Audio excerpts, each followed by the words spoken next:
Muito bem, boa noite. Eu estou mais uma vez com você aqui para falar rapidamente acerca da Palavra de Deus.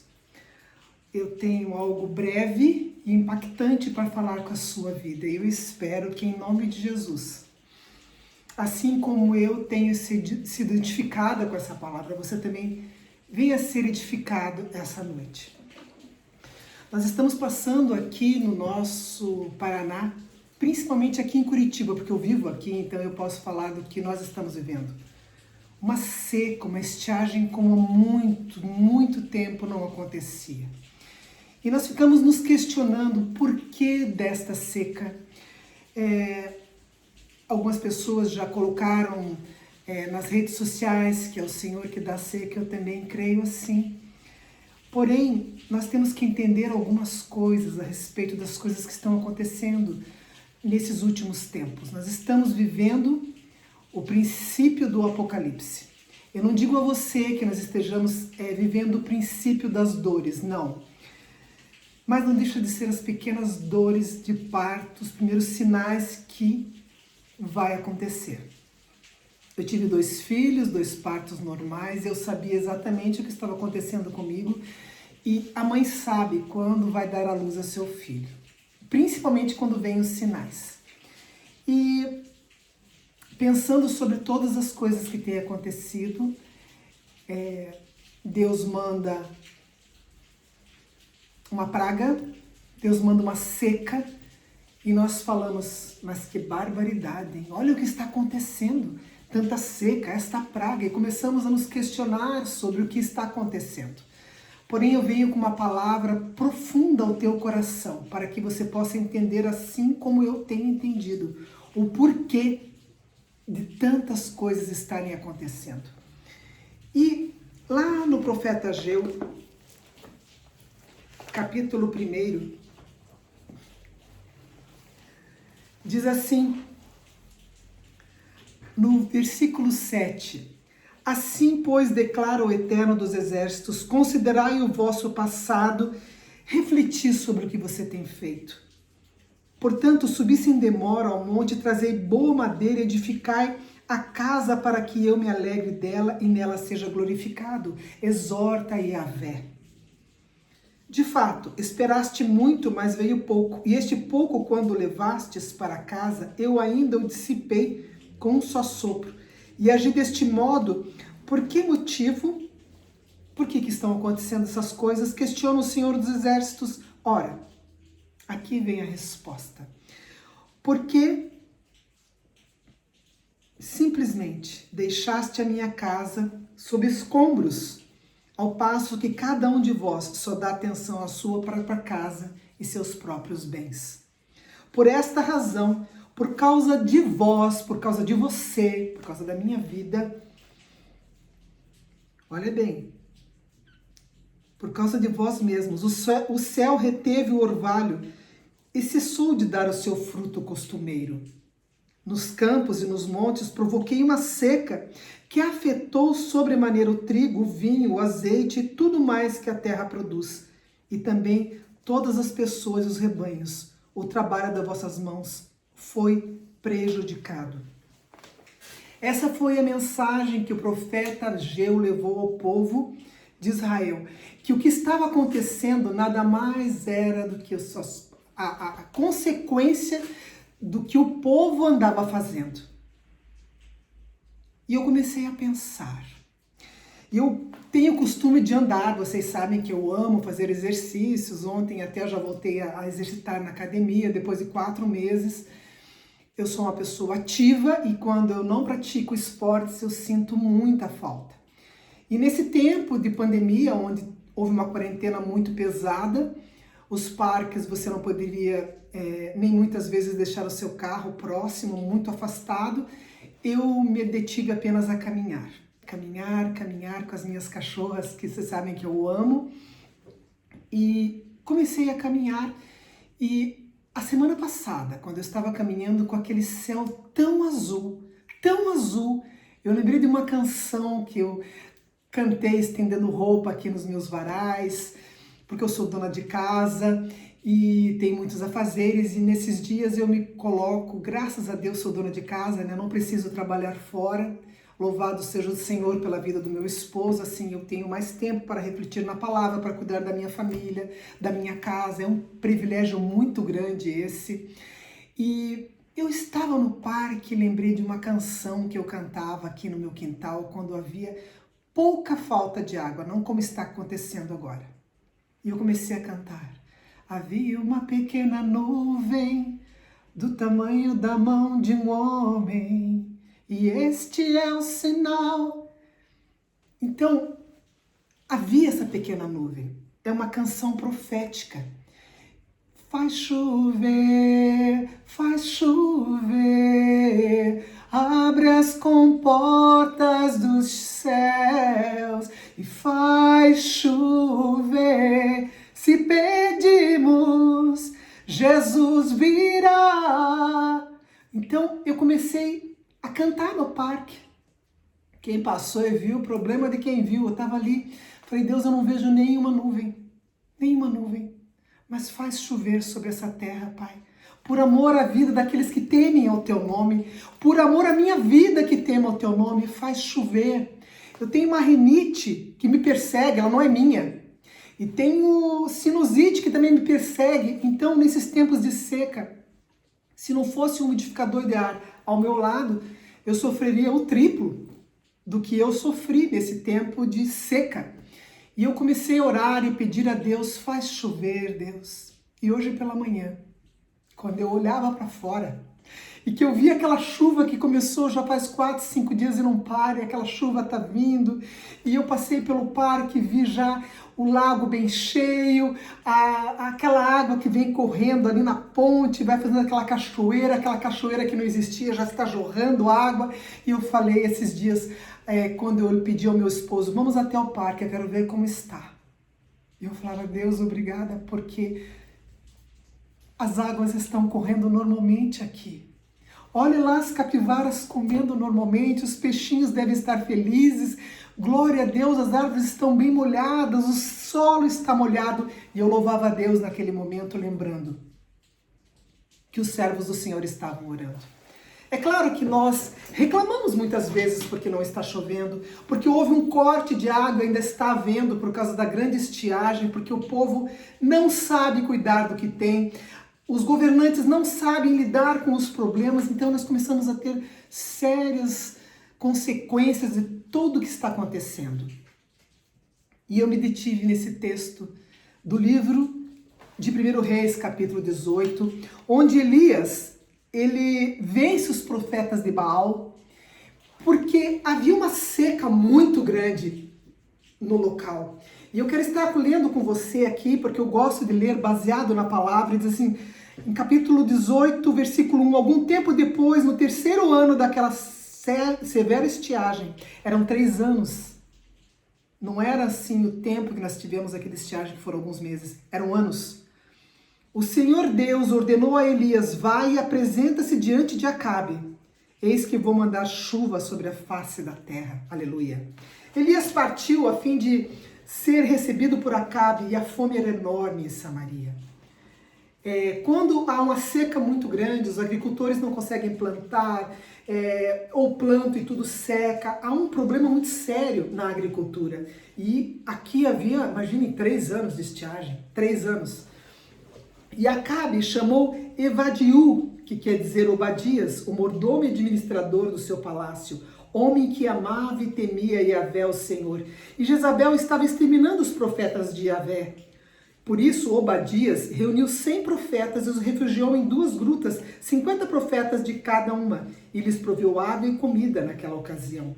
E em certa ocasião, Acabe disse a Obadias, vem, nós vamos percorrer a terra procurando todas as fontes e riachos ainda correntes, talvez encontremos algum capim para manter vivos os cavalos e as mulas, e assim não será necessário matar nenhum dos animais. Para cumprirem essa tarefa, dividindo o território que planejavam a percorrer. E Acabe foi numa direção e Obadias seguiu para o outro lado. E Obadias, então, encontrou quem? Quando eu conto histórias para minha neta, eu falo assim, e aí apareceu aquele rapaz alto, forte, bonito, era quem? Era quem? E aqui apareceu quem? Para Obadias, nada mais, nada menos que o profeta Elias. Enquanto Obadias estava caminhando, Elias o encontrou e Obadias o reconheceu e imediatamente se prostrou com seu rosto rente à terra e indagou, és tu mesmo, meu senhor Elias? Ao que prontamente ele respondeu, Elias, sou eu. Por favor, vá depressa e comunique ao teu senhor que eu vou chegar, que eu quero falar com ele. Obadias fala, ei, espera um pouco, vou resumir o texto aqui. Eu sou um servo teu. E o senhor quer que eu vá falar logo com quem? Com Acabe? Acabe era marido de Jezabel. Aqui Obadias temeu pela sua própria vida, porque indo falar com o rei. E se Elias não aparecesse, era a morte na certa. E Elias ficou um pouco irritado com Obadias e falou assim, juro pelo nome de Yahvé, o Senhor, lá no versículo 15, dos exércitos, a quem eu sirvo, que ainda hoje eu mesmo me apresentarei diante de Acabe. Já que você não quer avisar, eu vou direto. Vou ter uma treta com esse cara, porque Deus está mandando. Foi mais ou menos assim. Então Obadias foi ao encontro de Acabe, lhe comunicou tudo o que havia visto e ouvido, e Acabe foi se encontrar com Elias. Ao que prontamente Elias respondeu, assim que Acabe viu Elias, que Acabe andava na caça de Elias, ó, hello, um tempão. Aí ele questionou, és tu mesmo, ó flagelo de Israel. Olha o jeito que o rei falava com o profeta de Deus. Flagelo de Israel. Ao que prontamente Elias respondeu, não sou eu o responsável por muitos problemas que assolam Israel. Porque no caso, o rei estava culpando Acabe pelo que estava acontecendo ao redor da terra. E então ele falou assim, não é por minha causa que está acontecendo isso. Pelo contrário. Não sou eu o responsável pelos muitos problemas que assolam Israel, mas és tu e toda a tua família do teu pai, pois vocês abandonaram os mandamentos de Yahvé, o Senhor, e cultuaste aos Balaíns. Aqui, Elias estava mostrando para Acabe que o que estava ocasionando tudo isso era ele e a sua família. E o pecador dificilmente reconhece, ele não reconhece que ele mesmo é quem perturba e flagela a sua própria alma. Muitas vezes eu vou colocar o meu nome aqui. É mais fácil culpar o outro do que me culpar, do que reconhecer a minha culpa. Isso já vem do Éden. Quando no Éden aconteceu o pecado original, quando o Senhor chega para falar com Adão, porque ele vai, glória a Deus, perguntar ao homem e não à mulher, ele já começa a culpar não sei quem, já culpa a cobra culpa a mulher e assim vai. Ninguém assume o seu erro. Talvez se Adão tivesse reconhecido o seu próprio erro, as coisas não teriam tomado o caminho que tomaram, tão violentamente, né? Mas ia acontecer sim as consequências do pecado original. Então ele vem e fala, não sou eu. O flagelo é você. Olha a ousadia do profeta Elias para com o rei Acabe. É que ele era ousado porque ele era cheio do Espírito Santo de Deus. E quando nós somos cheios do Espírito de Deus, da presença de Deus, nós podemos meter ficha e falar aquilo que Deus está mandando, sem problema algum. Era o caso do profeta Elias. Eu às vezes me acho meio Elisiona. Agora, pois, dá ordem para que se reúna a mim todo Israel no alto do Monte Carmelo. Então, sempre nós tratamos de colocar a culpa e a responsabilidade do mal presente exatamente sobre quem procura lhe despertar a consciência, afastando cada vez de mais da nossa pessoa a verdade do que nós somos capazes de fazer. E daí Elias, porque é uma história para poder chegar onde eu quero, que tem que começar do começo. Então, aqui houve a seca, Deus avisou que ia mandar chuva, mas que ia ter que haver um conserto para que essa chuva viesse. E então, ele manda chamar os profetas de Baal, que eram os profetas da sua esposa Jezabel, que ela trouxe para o reino quando fez aliança com Israel. Ele se casou com uma mulher idólatra, com uma mulher perigosa. Idolatria não vem de Deus. Porque nós muitas vezes idolatramos pessoas, sim, eu creio nisso. Mas aqui no caso, a idolatria era com os deuses. com imagens de escultura que eram feitas para adoração. E nós só podemos adorar a um Deus. Deus não se agrada. Porque se eu começar a orar, por exemplo, né, dando um exemplo rápido, sobre esta imagem, que digamos que seja a imagem de alguém, e eu começo a invocar o nome dessa imagem, eu vou esperar a resposta. Eu posso ficar anos, dias, meses, porque essa imagem não tem condição de me responder nada. Mas quando eu falo com o Senhor, porque isso aqui foi feito por mão de homens. Estão entendendo? Isso aqui não foi feito por Deus. Foi feito por mão de homens. Enquanto eu posso falar com quem fez isso aqui, por que eu vou falar com isso aqui? É uma coisa assim, sem lógica. Por que eu vou falar como foi feito isso aqui, ficar imaginando e pedindo? Por que eu não falo logo com quem fez o abajur? Certo? E ele chamou os profetas de Baal, pediu que eles fizessem um sacrifício, ele também faria, mas não poderia haver fogo. E os profetas fazem o que ele mandou ali, só que no local do holocausto que os profetas estavam tentando fazer. Se você quer entender bem a história, leia capítulo 18 de 1 Reis. Tá bem frio em Curitiba, mas dá para aqui no estúdio tá bem quentinho. Então o que acontece?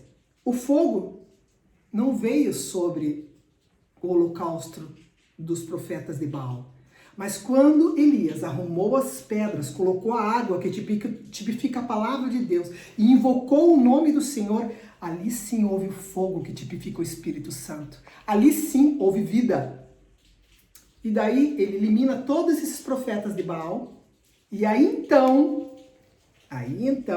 lá no versículo 41, diz assim: em seguida, depois que os profetas de Baal todos morreram, por serem idólatras e não ao Senhor, em seguida orientou Elias a Acabe: eis que agora pode subir, comer e beber, porquanto já ouço o barulho da chuva que se aproxima. Deus não mandaria chuva se não houvesse limpeza naquele local. E então, quando houve essa limpeza dos profetas, ele fala assim: olha, eu já estou ouvindo o barulho das chuvas. Eu tenho um grupo de oração muito abençoado. Nós somos mulheres, eu fui escolhendo a dedo, assim, mulheres que oram. Mulheres que eu tenho visto a vida transformada pelo poder do Espírito Santo de Deus. E nós temos um WhatsApp, o qual chegam os pedidos de oração na nossa vida e nós entramos na brecha, em intercessão. E quando nós entramos em intercessão, Deus faz algo. Deus resolve. Porque Ele ouve a oração do justo. A oração do justo pode muito em seus efeitos. E então, está escrito na palavra do Senhor. E então, como houve aqui a limpeza, não tinha chuva ainda. Ele ouviu o barulho, mandou Acabe ir comer. Olha bem. Enquanto Acabe caminhava para seu desjejum, Elias subiu ao cume do Monte Carmelo, prostrou-se e inclinou-se ao chão e colocou o rosto entre os joelhos. Aqui está o segredo da chuva que viria. Pela fé, ele se prostrou, colocou o rosto entre os joelhos e então ordenou ao seu servo: sobe e olha para o oeste, para o lado do mar. Ele subiu, olhou e disse: não há nada, Senhor. Não vejo nada. Mas Elias ordenou: retorna ao mesmo lugar 7 vezes. E ele foi 7 vezes ao mesmo lugar. Na 7ª vez exclamou o servo: há uma nuvem que se levanta do mar, mas o tamanho da mão de um homem. Então Elias respondeu: sobe e leva essa mensagem a Acabe. Prepara teu carro e desce, antes que a forte chuva te impeça de vir. Em pouco tempo, o céu se escureceu completamente com as muitas nuvens. Chegou a ventania e caiu uma grande chuva. Acabe subiu em seu carro e partiu apressadamente para Israel, Jezreel. Então o poder de Yahvé, o Senhor, derramou-se sobre Elias, e ele, prendendo a sua capa com o cinto, correu com força extraordinária à frente de Acabe, por todo o caminho até as portas da cidade de Jezreel, porque ele queria ver o que Deus faria. Isso ocasionou uma ira muito grande em Jezabel, e ela vai perseguir e provocar e matar, tentar matar o profeta Elias. Já é outra história. Porém, o que eu quero falar aqui é a fé. Quando nós cremos num Deus poderoso, Ele é justo, E por causa da minha vida e por causa da tua vida que crê, Ele faz milagres e maravilhas. Eu tenho uns vizinhos que eu amo muito. E até minha vizinha falou, olha, meu esposo falou que só chove em outubro. Cara, nós estamos em agosto. Então seriam mais 2 meses. Eu falei, grupo de oração, vamos orar para que chova. Vamos orar para que chova. Comecei, Deus, e comecei, havia uma pequena nuvem do tamanho da mão de um homem. Eu fui começando a confessar a palavra de Deus. E a palavra de Deus, quando ela é confessada, ela é gerada no mundo espiritual e as coisas acontecem. Porque uma coisa é orar, faz chover, Deus, manda chuva do céu. Mas quando você ora a palavra de Deus, Pai, por causa da minha vida, porque o teu profeta Elias orou para Cabe, era a mesma coisa que acabar, o cara não era nada, eu sou tua serva, faz chover nessa terra. Porque enquanto o Espírito de Deus pairar sobre essa terra, as coisas vão acontecer. Não tem vírus, não tem seca, não tem praga alguma que possa vir da parte do Senhor, porque Ele é que manda o mal e o bem. Até tenho lido uma frase na internet que Deus criou o mal, lá em Isaías não fala sobre isso. Lá em Isaías não fala, lá em Isaías fala que Deus criou o bem e o mal. Deus criou todas as coisas. Então, as coisas que estão vindo e que estão acontecendo é por causa do pecado. Do meu pecado, do teu pecado. Por causa do pecado do mundo. Então nós temos que entrar em intercessão, nós temos que orar, nós temos que levantar, nós temos que clamar. E Deus fará maravilhas aqui na terra. Eu não podia deixar, eu vim de sombrinha até aqui fora, porque esse local fica fora da minha casa, assim, eu estou bem sossegada aqui. Deixei minhas cachorras com meu esposo, eu falei, vou falar sobre a palavra de Deus. Eu tinha que falar com vocês o que Deus fez aqui em Curitiba. Há uma chuva. Ah, porque essa chuva, aí vem a televisão, só dá para 15 dias. Vai dar pelo tempo que Deus quiser. Tá entendendo? Tá entendendo? Vocês estão entendendo o objetivo de Deus? Deus quer que o povo ore nesses finais de tempo. Deus quer que o povo clame. Qualquer coisa. Você pode orar a Deus. Vento que vem dos 4 cantos da terra. Não existe uma oração que o Senhor não ouça. Eu estava intercedendo por a vida de uma pessoa e ela chegou para mim hoje e falou, ó,